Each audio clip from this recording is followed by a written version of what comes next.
Política na Veia, uma produção Carta Capital, Jornal GGN e fora da política não há salvação.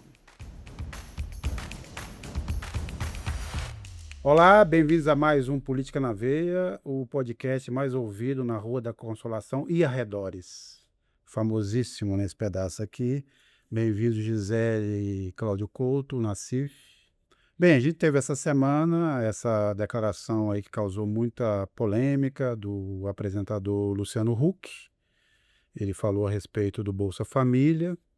Depois da repercussão, ele disse que, como sempre, né, que as palavras foram tiradas de contexto.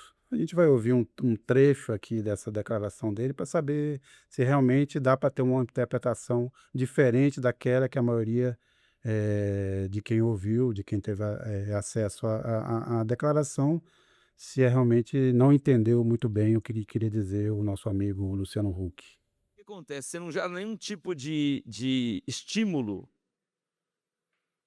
para que as famílias queiram sair do Bolsa Família. Na verdade, elas criam um monte de atalhos para conseguir ficar no programa de distribuição de renda e de proteção social ad eterno. A gente precisa criar um estímulo. Como é que você sai? Como é que você motiva a família que precisa, necessita do Bolsa Família, tenha vontade de querer sair desse programa? Bem, a gente sabe como vários pontos trágicos dessa história toda. Um deles eu vou começar dizendo o seguinte: nessa história toda, o grande momento foi o fato de que a Ana Paula Renault, ganhadora do BBB, foi quem veio a público trazer um pouco de racionalidade a essa discussão. Então, nós temos então um debate, né, tocado por um apresentador do BBB que corrige uma vencedora do BBB que corrige um apresentador da Rede Globo. Não é exatamente um debate entre o Platão e o Aristóteles, né? Aristóteles, mas é o que a gente tem nesse momento e, obviamente, Gisele, Couto e Nassif. Acho que isso mostra mais uma vez o seguinte, que o que a gente costuma chamar de elite, por falta de palavra melhor, que eu vou chamar aqui de senhorio, então, ou de burguesia, como propôs a Gisele, é que o único traço, vamos dizer assim, contínuo, desde que os portugueses chegaram a esse pedaço aqui, a esse pedaço do Equador, o único traço constante que acho que define todos os outros é essa demofobia. Eu acho que aí a demofobia do senhorio brasileiro define o seu comportamento em relação a todas as outras coisas desse país. Não acha, Gisele? Como é que você viu toda essa história aí do Luciano Huck? Que, obviamente, apresenta, eu também queria, antes de tudo, só lembrar alguns traços do Luciano Huck. O Luciano Huck é um apresentador de um programa populista, né? O sujeito dá carro, conserta carro, dá casa, distribui dinheiro, assim, praticamente não é um Silvio Santos, mas é quase, né? Não chega a jogar dinheiro no aviãozinho, mas quase.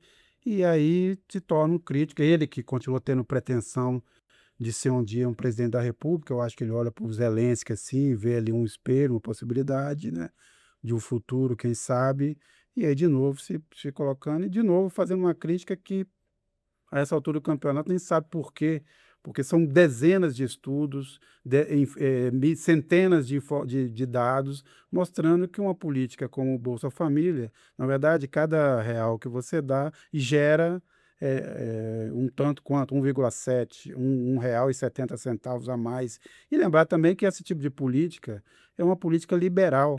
Eu não sei porque que ele, que tem traços liberais, não está de acordo com essa política. Essa ideia da renda mínima que baseia o Bolsa Família é um projeto liberal, né? A partir da ideia de que os empregos no futuro vão escassear, então o melhor a fazer, em vez de o Estado interferir no sistema econômico, tentar mudar, é dar dinheiro diretamente para os cidadãos. Aliás, os defensores disso acham que esse dinheiro deve ser distribuído para todos os cidadãos do país, independentemente da sua raça, da sua renda e da sua situação econômica de forma geral. Então, esse é um ponto que a gente está na discussão, mas volta e meia temos de novo essa discussão de que o Bolsa Família cria vagabundos, impede o crescimento do país, e a gente não consegue superar esse ponto.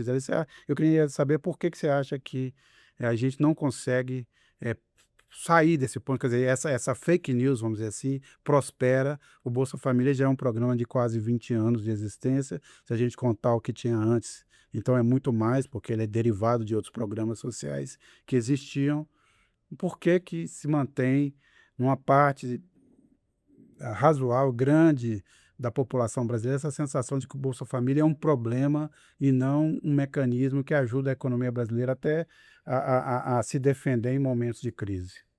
Ai, pois é. Olha, eu não sei se foi foi o pior o que ele falou ou depois ele tentando consertar, o que é bárbaro para um comunicador como ele, experiente, porque aí ele vem e fala: "Eu não estava num evento, eh, público, eu estava num evento privado". Olha como ele se justificou. Ou seja, eu tenho 2 caras, eu falo o que eu penso para um determinado público, né, que eu não falaria para o público em geral, assim, isso para mim foi ainda talvez tão ruim quanto a opinião dele. A opinião dele, de verdade, eu acho que até me surpreendeu, em certa medida, haja vista que ele veio de uma campanha presidencial, uma suposta campanha presidencial, né, não se concretizou, mas que supostamente ele estava se preparando muito para isso, dentro de um campo que se dizia progressista, né, e que agora a gente está vendo que ao menos no fechar das cortinas ali no público privado, como ele mesmo disse, não era bem assim, né. E aí uma declaração de cunho liberal burro, né, sei lá, um liberal à la Novo, né, a turma da meritocracia se manifestava ali, estava ali escutando os comentários dele. Essa foi a leitura que eu fiz dos comentários dele. Achei desastroso, lamentável, não esperava, apesar, de vir um comentário desse, porque pelo menos as falas que a gente viu ele falando, ele falou um pouco publicamente, ele falava um pouco de políticas públicas, né, ali quando ele estava pensando em dar pelo menos ali junto com o Renova BR, com o público que se dizia mais progressista, do Cidadania, que seria a proposta quando ele viesse numa suposta presidência, depois ele veio para trás, me parecia que ele estava mais próximo de uma social-democracia que entende e que prega que contra fatos não há argumentos, né. E aí, como você bem colocou, Sérgio, não há como a gente não olhar para todos os dados e dizer que é um belíssimo programa. O Bolsa Família que gera renda, que gera crescimento, enfim. Me surpreendeu bastante essa fala do Luciano Huck, uma bola fora enorme. Ou mostrou quem ele realmente é. Nassif? Eu gostei do episódio em si, porque a reação provocada, inclusive em veículos de mídia, tudo mostra que a Bolsa Família já é um conceito quase tão consolidado quanto o SUS.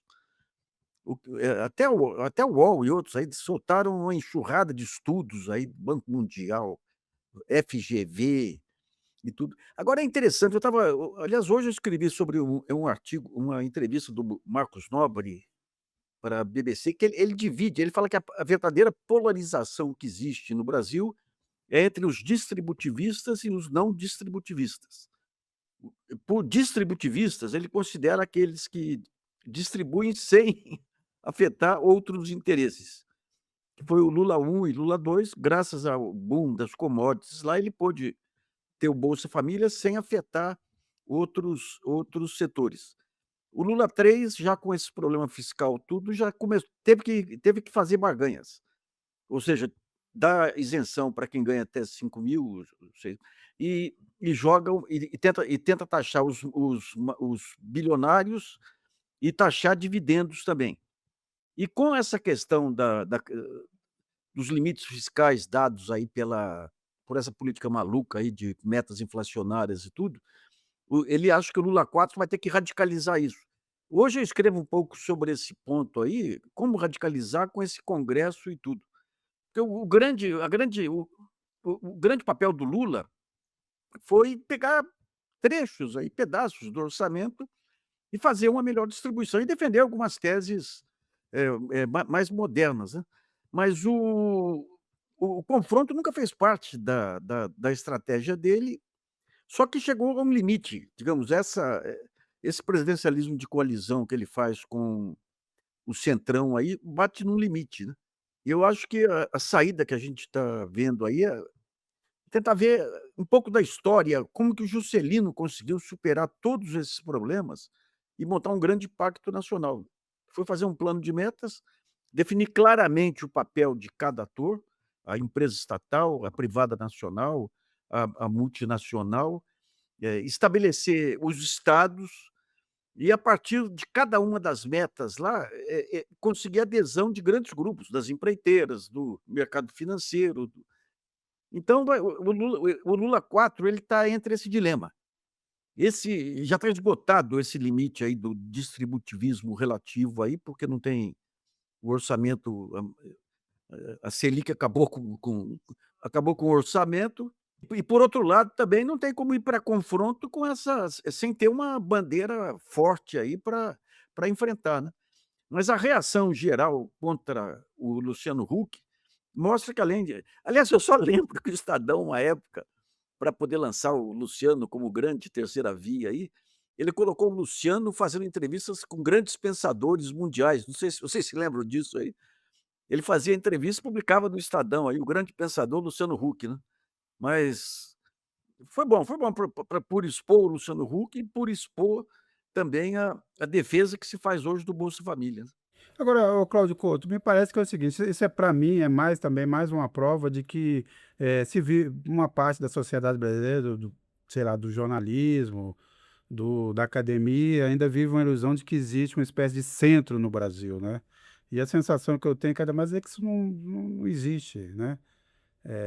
Onde é que estaria esse centro, né? Que é a ideia da existência de um centro leva à ideia de que é possível então pensar numa terceira via.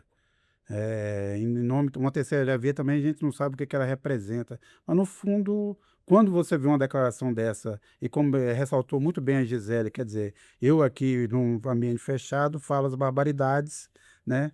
Então, portanto, estou num ambiente fechado, posso falar qualquer coisa. Eventualmente posso até defender pena de morte, outras coisas. Mas assim, voltando ao ponto.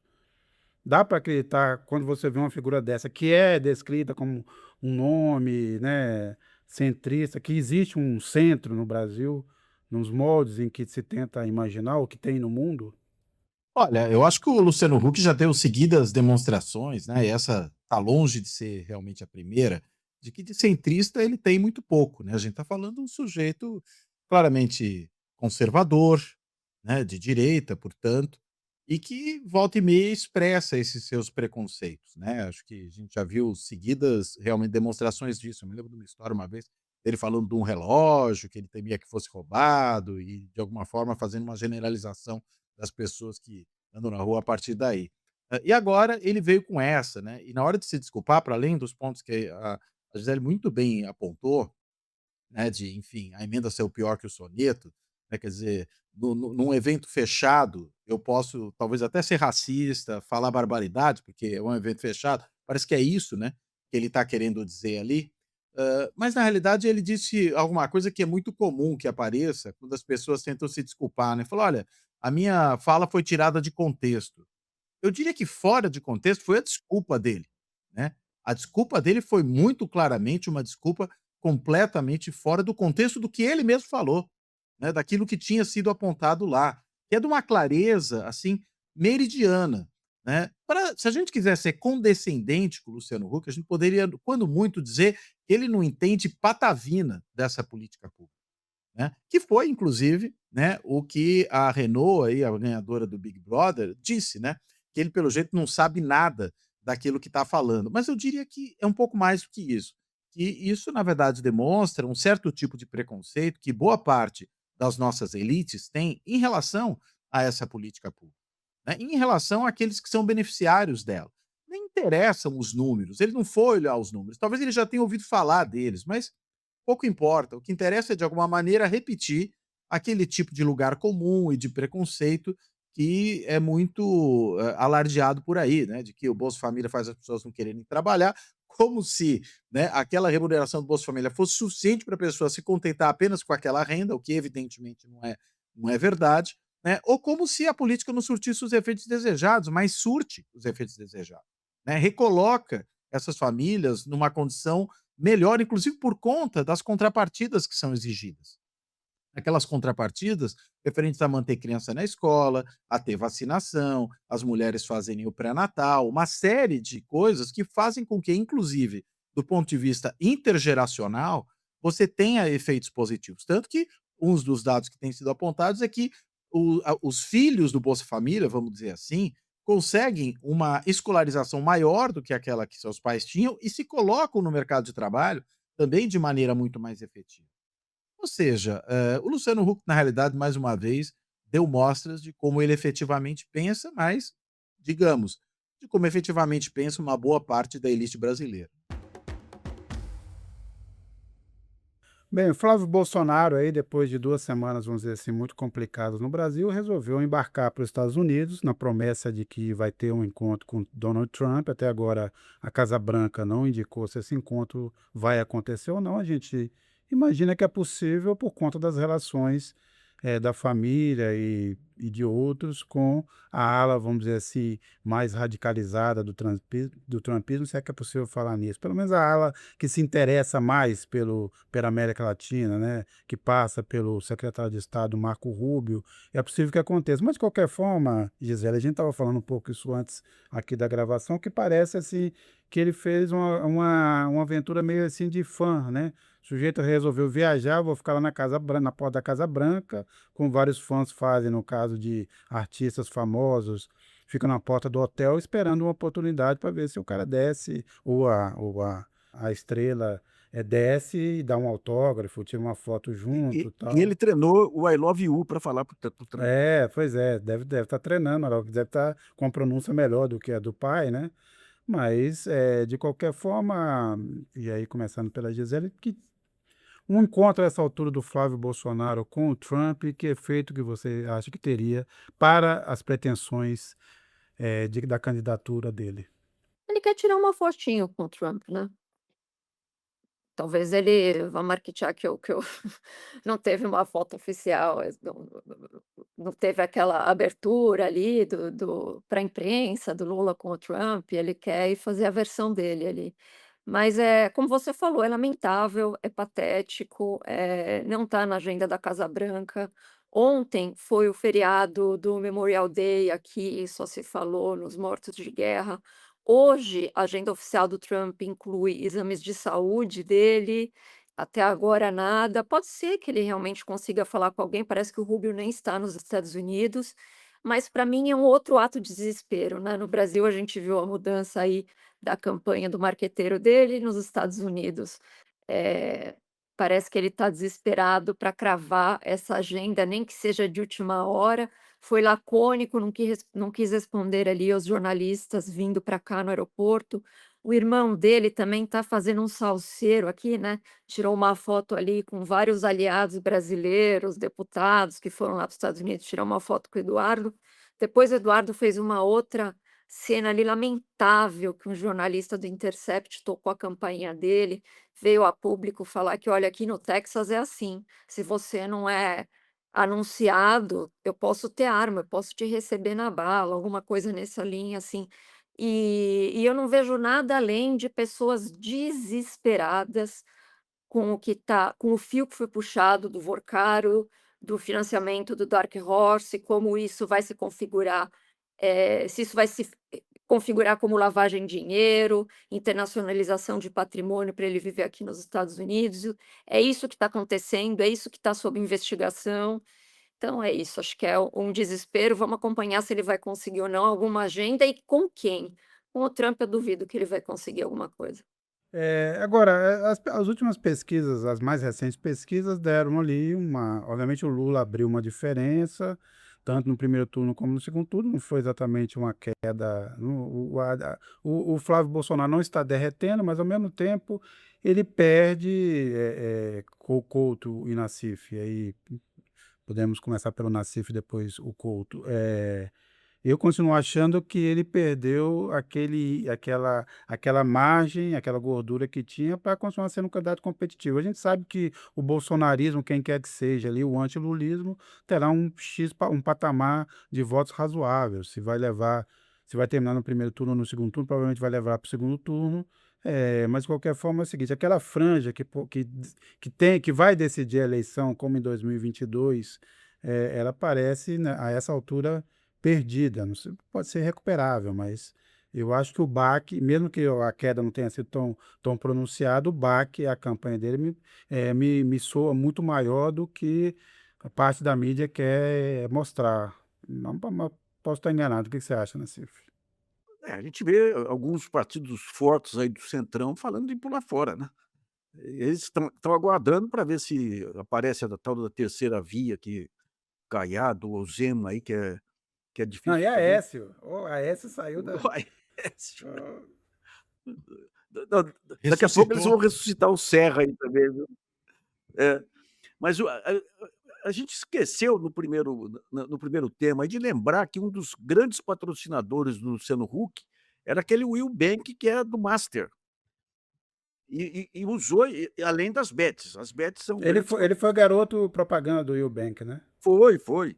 Ele ajudou o Nubank a entrar em vários setores, aí ele pegou a reputação dele junto à população de baixa renda para avalizar o Nubank, né.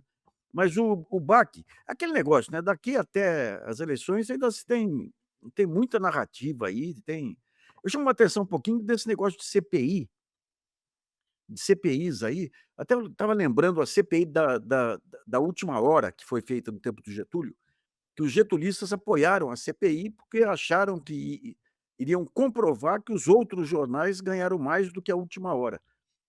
Só que a CPI ela gera um conjunto enorme de informações, mas o controle da narrativa são dos grupos de mídia. Então o que ocorreu, né, com a CPI lá da última hora foi que foi a pá de caldo no governo Getúlio aí, apesar do apoio que ele tinha de alguns grandes grupos, né. Então você tem muita água para rolar ainda, eu acho que até as eleições. Aí o antipetismo continua muito forte, e é impressionante, porque não tem ninguém que represente melhor a terceira via que o Lula, mas tem algo no ar aí que esse antilulismo e antipetismo já transbordou aí para a área do preconceito social mesmo, né. Mas eu acho que ainda tem campo aí, à medida em que os outros candidatos não decolem, o centrão volta para casa, aí mesmo uma casa variada aí do Flávio Bolsonaro, né. Mas e a possibilidade de ficar aquela neutralidade que a gente não sabe que é neutralidade também está em jogo, né? Quer dizer, pode ser também um apoio não tão assim efusivo como estava se desenhando, né? É. O cristal É, quebrou. Cláudio Couto. Eu acho que, na realidade, o Flávio Bolsonaro foi ferido, mas eu não diria que ele foi ferido de morte, né? Por conta de uma coisa que o Nassif acabou de comentar aí, que é o forte antipetismo, né? E também a gente pode colocar nesse pacote do antipetismo o bolsonarismo propriamente dito, né? Ou seja, você tem uma parcela grande da sociedade que se associa, mais do que à ultradireita, ao bolsonarismo, particularmente, de uma forma muito leal. A gente pode estar falando de alguma coisa em torno dos 20% do eleitorado. E veja, se alguém tiver 20% do voto logo no primeiro turno, de alguma forma fecha o espaço para a entrada de outros competidores dentro do seu mesmo campo. Fica muito difícil para esses outros se viabilizarem. E acho que é essa a grande dificuldade que figuras como Zema, como Caiado, como Renan Santos, né, todos esses candidatos aí da outra direita, eles enfrentam, né, porque afinal de contas eles têm que furar o bloqueio do Bolsonaro, né, e do bolsonarismo. Bolsonaro seja ele quem for, né, 00, 01, 02, 03, até quem sabe um dia 04. Qualquer um desses sujeitos, né, ou até a Michelle, né, que eu não sei que número teria, né, que todos eles vão, de alguma forma, ter um amparo muito grande desse eleitorado.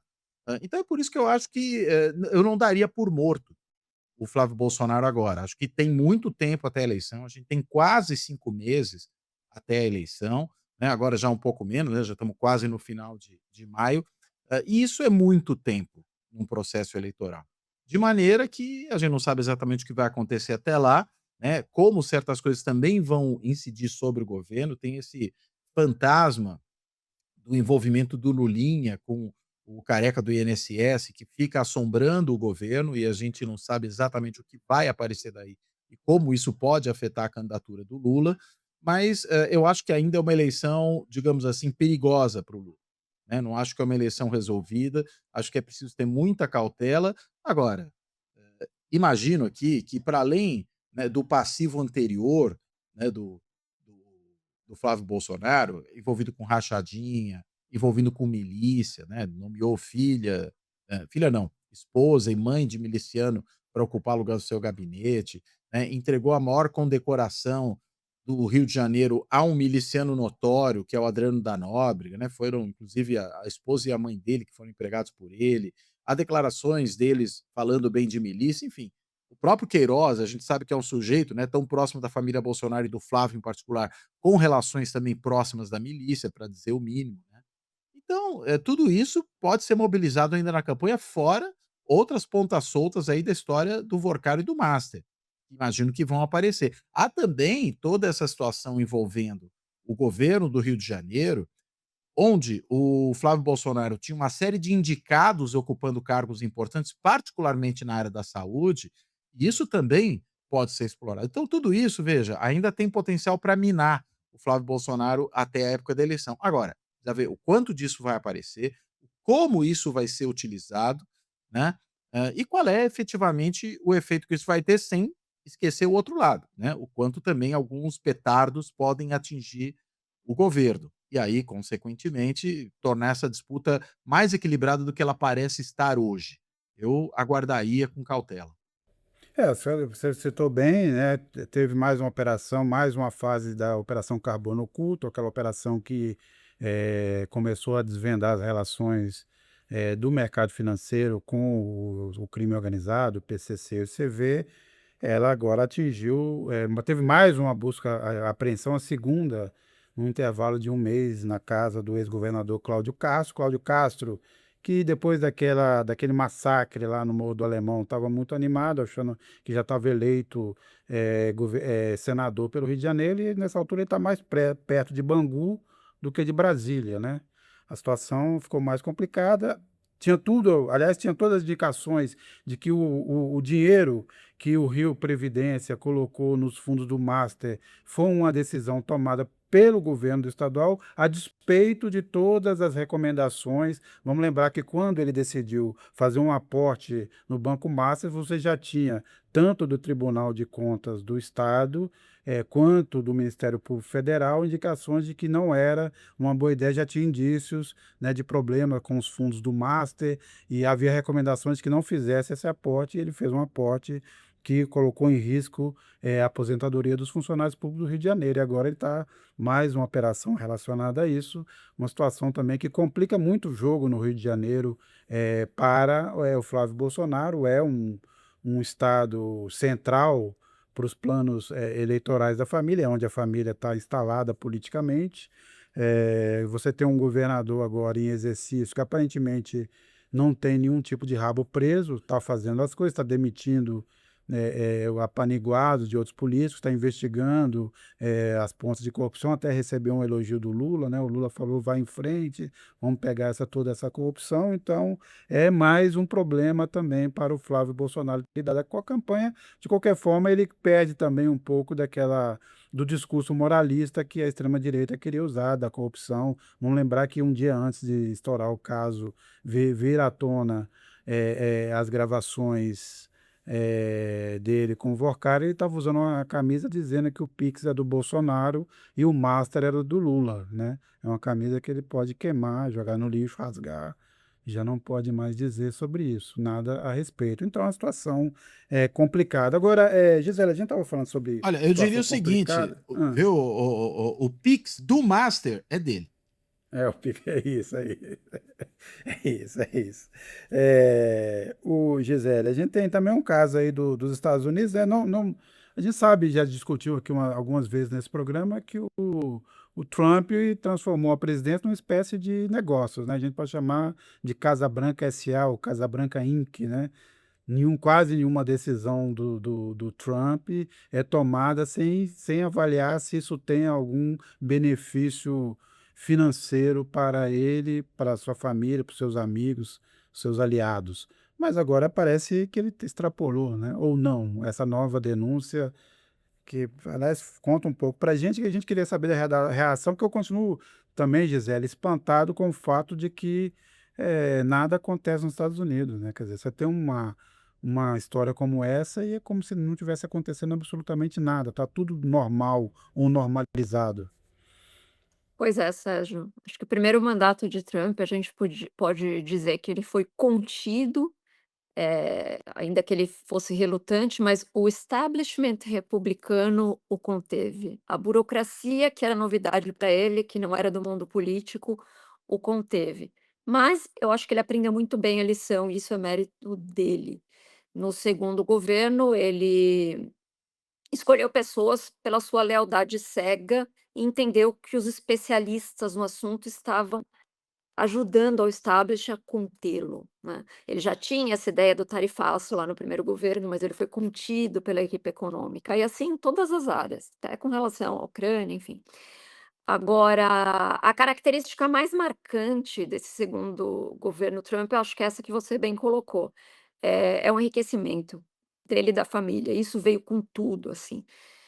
Então, a gente pode citar esse que é tido nos principais jornais aqui dos Estados Unidos como o maior escândalo de corrupção da história dos Estados Unidos, que começou com ele processando o Tesouro Nacional, em 10 bilhões no primeiro mandato, ele teve ali informações do seu imposto de renda, vazados por um agente público para a mídia, né, isso veio a público no New York Times, e ele estava sob uma auditoria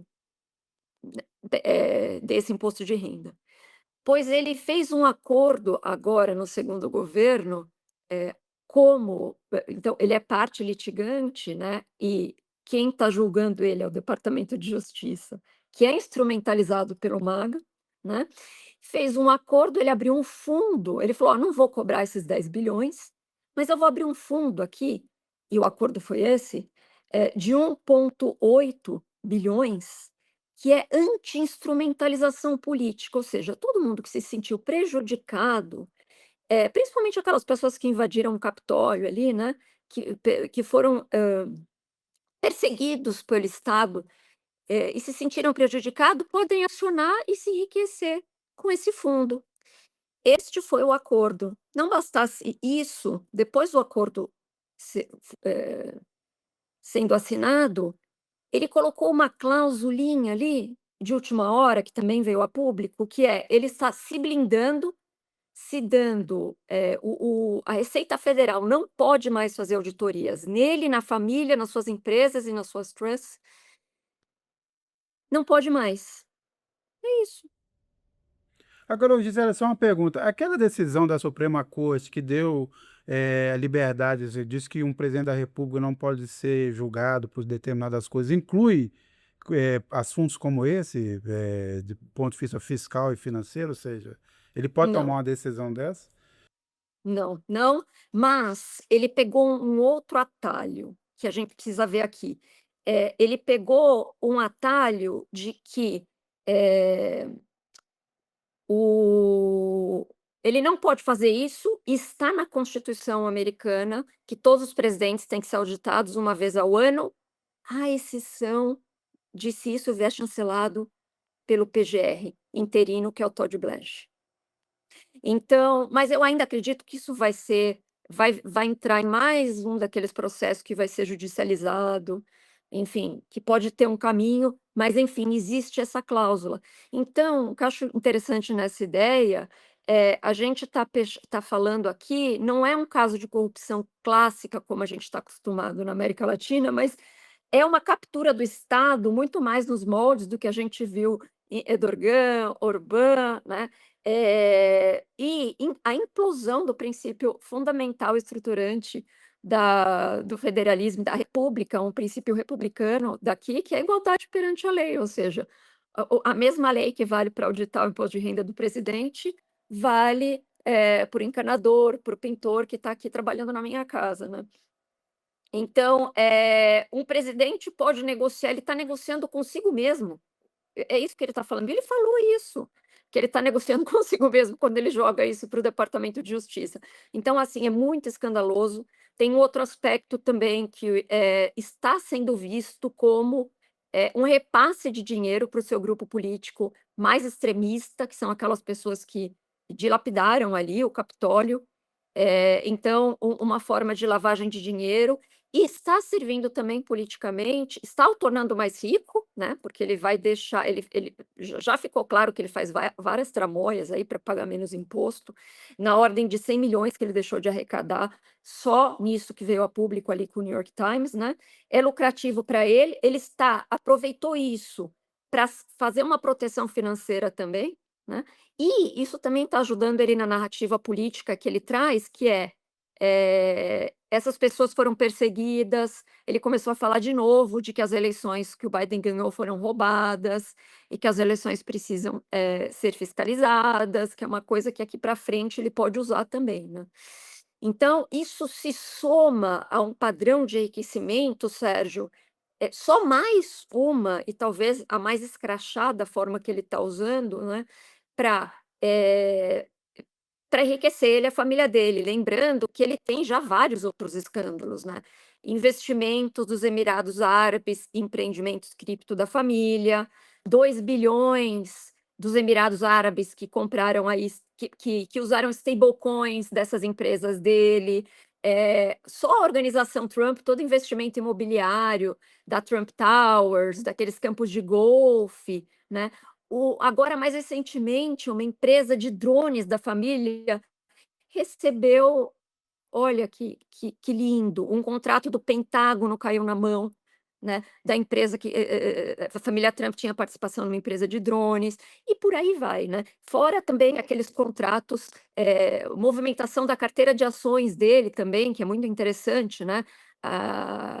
Ele compra ações da Nidivia e um pouco depois a Nidivia faz um contrato enorme e está vendendo um chip, super power ali para a China, né, e é super valorizada as ações da empresa que ele investiu. Então isso entra um pouco mais nessa corrupção escrachada desse governo Trump, né, e os estudantes da corrupção, os estudiosos da corrupção, dizem que nas democracias mais avançadas, que a corrupção tende a ser, né, ela tende a ser um verniz, um pouco mais opaca, então vem por doações de campanha, vem por trusts, organizações que se abrem depois do presidente sair do governo, né. Mas o que a gente está vendo aqui pela primeira vez é que é o governo de corrupção mais escrachada que já se viu. E só para fazer um link com discussões que a gente já teve, e que a gente está tendo até do Flávio Bolsonaro no Brasil, com o escândalo do Vorcaro, Milei, enfim, Orbán, parece que essa extrema direita está caindo e perdendo muita força eleitoral pela corrupção. O Dick Cheney perto Que dessa surpreendente, né? turma aí, o Dick Cheney perto dessa turma aí é um republicano no termo normal, né? Um sujeito decente Sim. dessa altura. Agora, vamos lembrar também, Gisele, que é o seguinte, ó, ele controla pessoalmente, na pessoa física dos seus aliados, o petróleo da Venezuela. Não podemos esquecer isso. O dinheiro está sendo depositado no fundo do Catar, controlado por ele e seus aliados, fora o projeto de reconstrução de Gaza, que envolve o genro e o filho nesse processo, né? Quer dizer, mais escancarado. Agora, que isso esteja acontecendo assim, tão abertamente nos Estados Unidos, a gente sabe como é que funciona a corrupção nos Estados Unidos, você ressaltou bem, ela é um pouco mais dissimulada, né? Mas sabe onde ele foi muito eficiente? Na captura do legislativo. O legislativo está inoperante.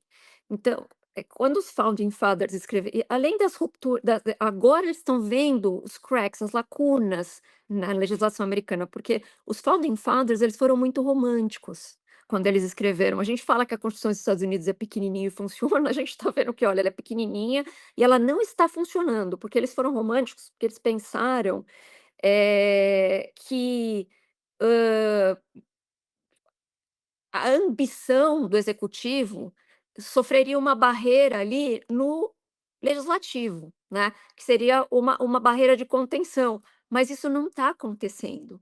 E ele está sendo muito eficiente, a gente tem que tirar o chapéu, em segurar a base magra do Partido Republicano.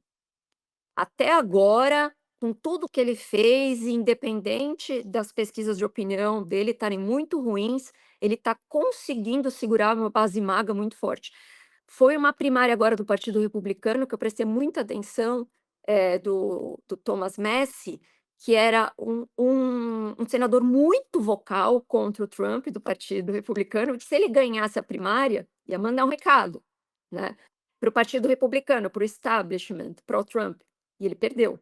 Então o Trump renovou um pouco da sua força aí, pelo menos nessa eleição, né, e agora enfim, ele consegue ainda manter o controle de todas as votações do legislativo, com essa base forte e magra, que é totalmente subserviente a um homem. O E inglês, posso fazer um português ou comentário? espanhol, sim, gado é gado, né? Mas diga. Não, eu só ia fazer um comentário que é interessante que em alguns casos, né, não sei se a Gisele vai concordar, me parece que ele consegue esse apoio do legislativo até por omissão pura e simples. Ou seja, ele toma medidas com base em ordens executivas, outras ações do próprio poder executivo e não submete ao legislativo, por exemplo, iniciar uma guerra no Irã, o que ele deveria fazer, né? Tinha que submeter ao Congresso. Passa por cima e ninguém diz nada. Quer dizer, é nesse sentido que é por omissão. Você não precisa nem aprovar uma agenda legislativa do presidente. Ele não submete a sua agenda ao legislativo em muitos casos. Né? E ele, nesse sentido, dá o drelo e lá a vaca no legislativo, mas o legislativo recebe isso de bom grado, né? É, mas ele está mostrando habilidade também, só para fazer um adendo rápido, porque ele os democratas se uniram a uma ala do Partido Republicano, que é o America First, que não intervencionista, e tentam barrar ele na Venezuela, tentaram várias vezes, e agora no Irã. Pela primeira vez, o presidente do Partido Republicano teve que intervir, porque ele viu que não ia passar o legislativo tentando barrar o Trump ali com relação ao Irã. Sabe o que ele fez? Cancelou a sessão. Então ele está mostrando uma habilidade política forte também em lidar com isso. No meu livro lá, Conspiração Lava Jato, eu levantei, matérias que eu tinha dado no GGN, os grupos de apoio que o bolsonarismo aqui recebeu naquela fase inicial da radicalização. E esses grupos de apoio estão ligados à contravenção ou estão naquele limite da legalidade, os grupos que são controlados por regulação e tudo, e descobriram antes dos demais o poder das redes sociais.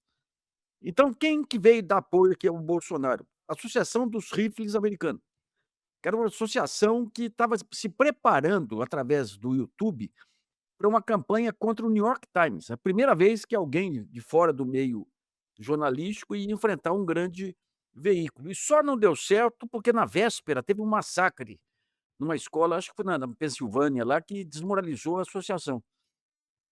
Na época, a Bloomberg deu uma matéria, daí eles perderam patrocínios e tudo, dizendo que a esperança deles era Brasil e Austrália. E é curioso que a inauguração aqui do jornalismo de lixo, aquele jornalismo agressivo da revista Veja, foi uma capa sobre defendendo o direito às armas, na mesma época em que veio um representante da indústria de rifles aqui.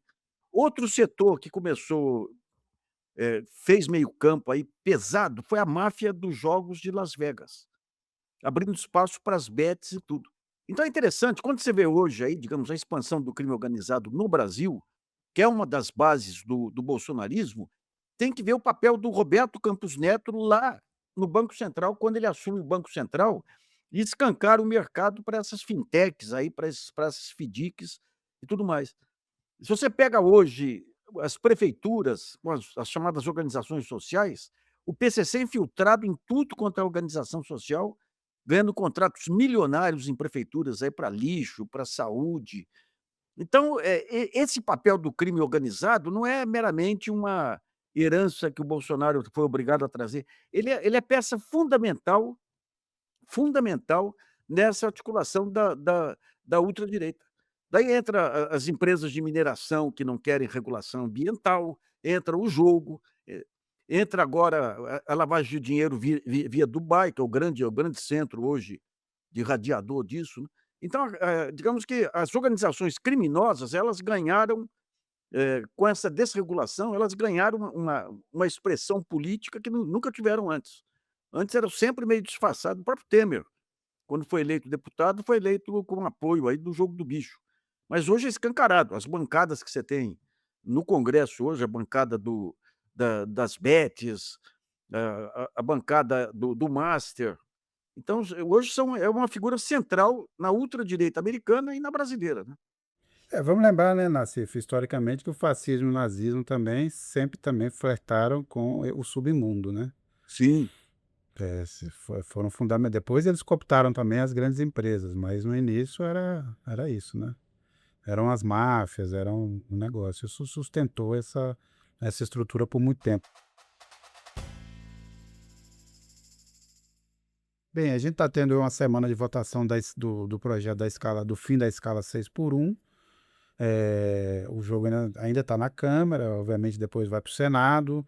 O empresariado tenta ver se não conseguir na Câmara fazer uma mudança mais profunda no Senado.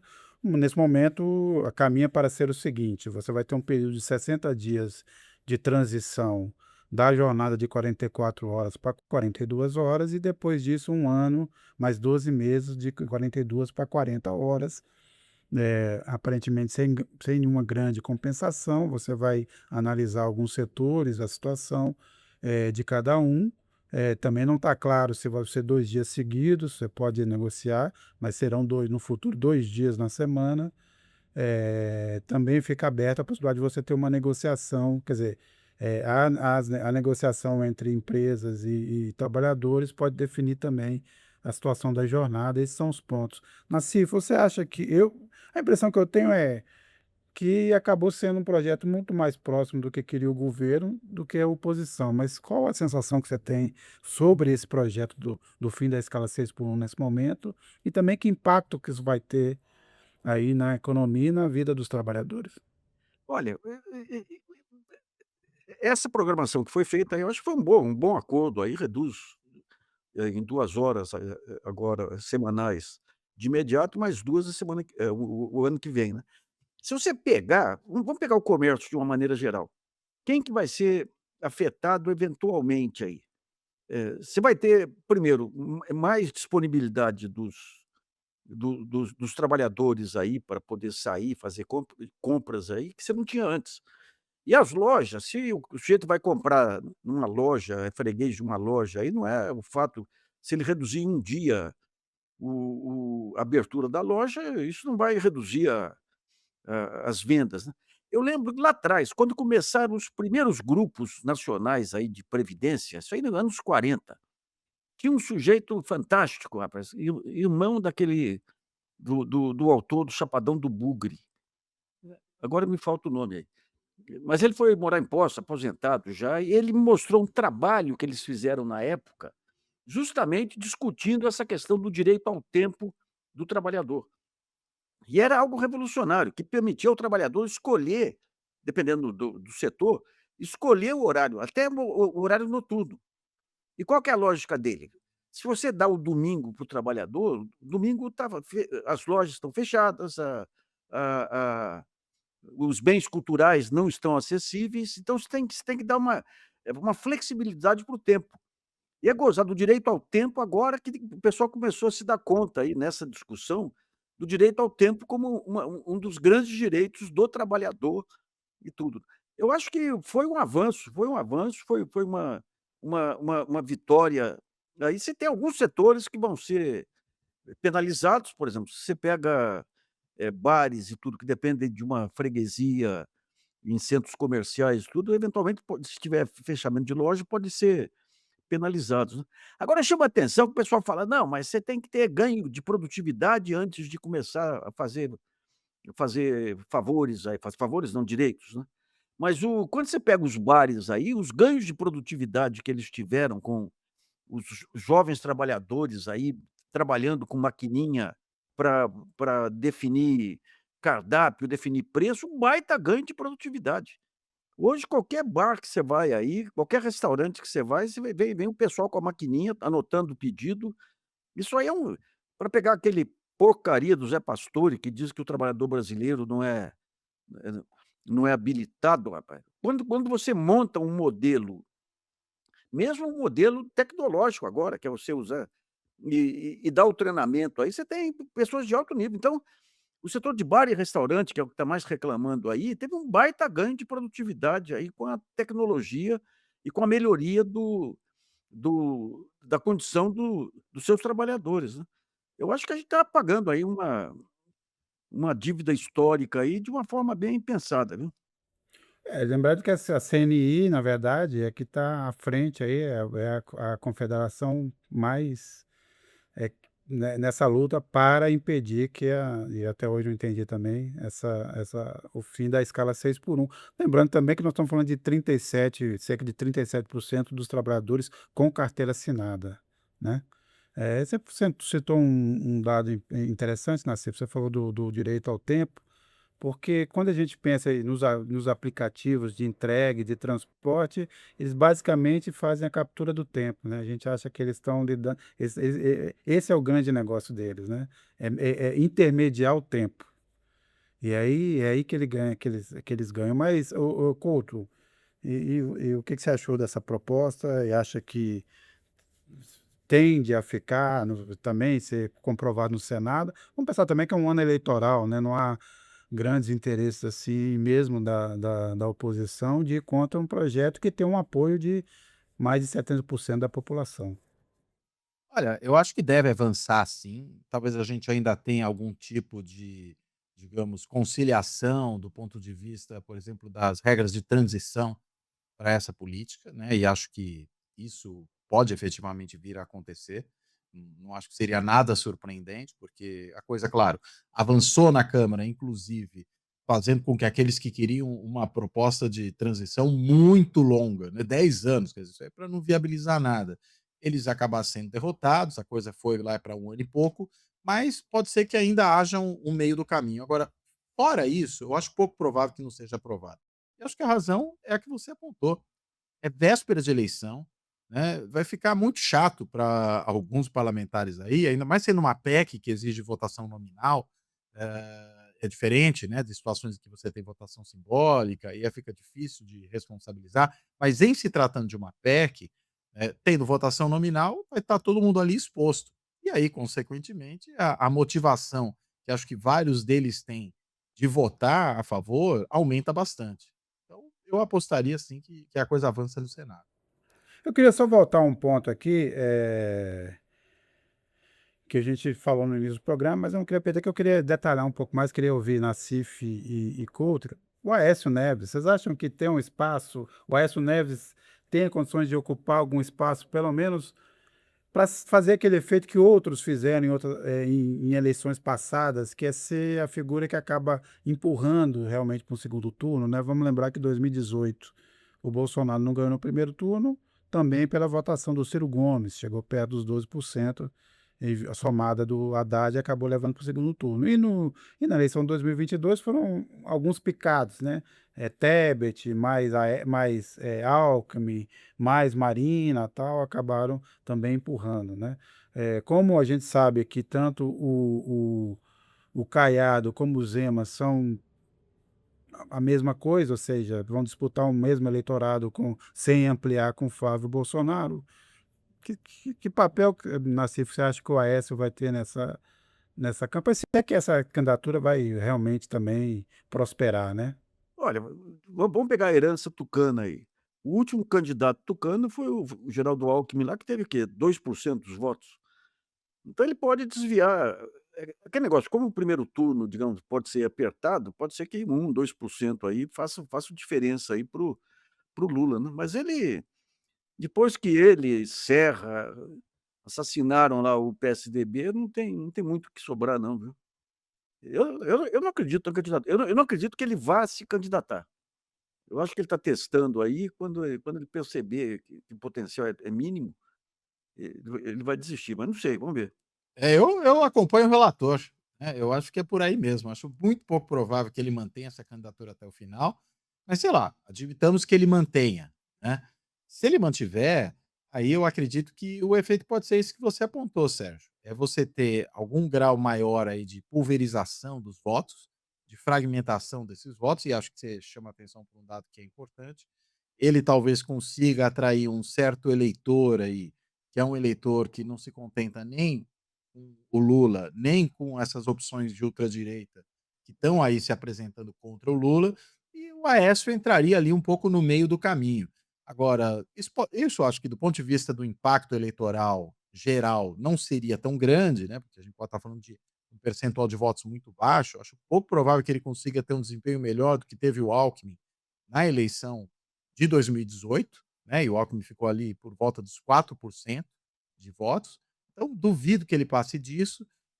Agora, né, se houver muita fragmentação, pode ser que essa soma de várias migalhas aí que ocorra ao longo do caminho, ela possa acabar produzindo o efeito de, enfim, favorecer eh, a ida para o segundo turno, mas não creio que vá além disso, né, talvez, evitar que a eleição seja abreviada, né, e que ela se resolva no primeiro turno, mas não creio que o Aécio, mesmo que entre, tenha condições de ser um candidato competitivo.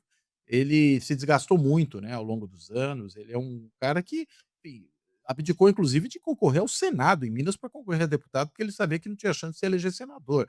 Então o que dirá se eleger presidente da República a essa altura do campeonato, né, com o partido dele absolutamente, minguado, né, o PSDB não é nem sombra do que já foi um dia, é um partido que também se descaracterizou do ponto de vista daquilo que um dia foi a sua proposta, e um candidato que está cheio de, vamos colocar aqui, problemas para resolver, né, está cheio de pontas soltas. E aí vai ficar difícil para ele convencer muito o eleitor a votar.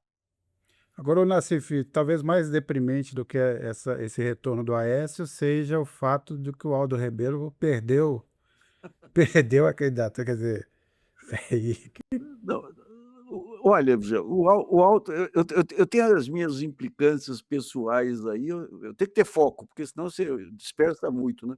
Uma das minhas implicâncias é o Aldo. O oportunismo dele é uma coisa inacreditável. Ele e o PT com aquela santa ingenuidade da Dilma coloca ele na defesa, ele começa a conspirar com os militares. Coloca para negociar o meio ambiente e ele fecha com a bancada do boi aí. Eu lembro uma vez que eu fui dar uma palestra em Campinas, aí para era um grupo aí, alemão aí que tinha o pessoal do agro lá. E o primeiro sujeito que falou era o diretor lá, o Padilha lá, falando do grito de guerra lá do BOP, né. Daí eu fiz uma palestra em seguida, na saída eu sentei para esperar o carro que ia me trazer, veio o alemão com o olho arregalado: "Pô, será que esse pessoal nunca ouviu falar do nazismo?" E daí eu vim no carro com uma advogada dos ruralistas aí, lá do Paraná, que ia pegar um avião.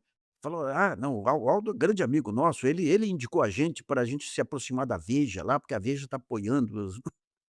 Então o Aldo, e quando veio a Copa do Mundo, que ele era o responsável como ministro dos esportes, foi a primeira grande discussão que precedeu aí o impeachment, ele boicotou toda a discussão, boicotou.